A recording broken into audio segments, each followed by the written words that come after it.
আসসালামু আলাইকুম এভরিওয়ান। আজকে আমি বানাবো ড্রাগন ফল ও দুধ দিয়ে মজাদার পুডিং। প্রথমে আমি একটি পাত্রে 2 কাপ দুধ দিয়ে দিচ্ছি।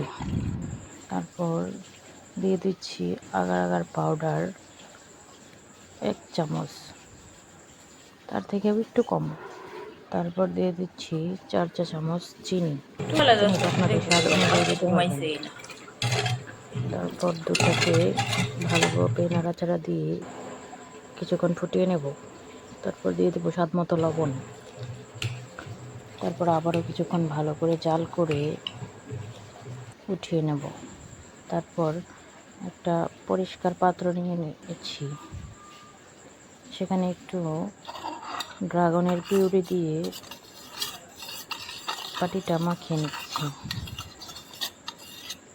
তারপর জাল করে রাখা দুধটাকে হালকা ঠান্ডা করে সেই পাত্রে ঢেলে দেব।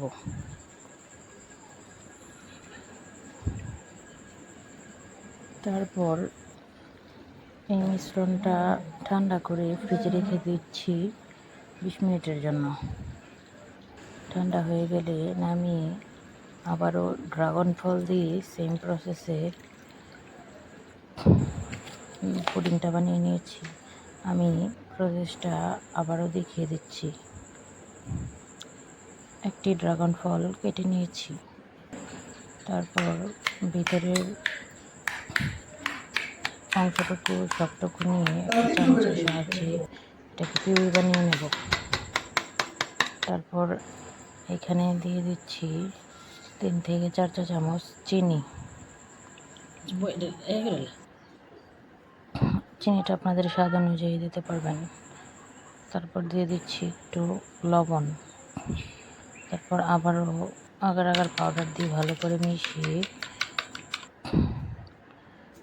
দুধ যে পাত্রে তৈরি করেছিলাম সেই পাত্রেই ঢেলে দেব ড্রাগনের মিশ্রণটা। তার সাথে সামান্য পরিমাণ পানিও অ্যাড করে দিচ্ছি। পানিটা দিয়ে ভালো করে জাল করে ফুটিয়ে ঘন করে নেব। তারপর এইটা ঠান্ডা করে ফ্রিজে রেখে দেব। ফ্রিজ থেকে নামানোর পর একদম শক্ত হয়ে গিয়েছে। হাতের সাহায্যে দেখে নিচ্ছি কেমন ঠান্ডা হয়েছে। ব্যাস তৈরি হয়ে গেল মজাদার দুধ আর ড্রাগন দিয়ে তৈরি পুডিং।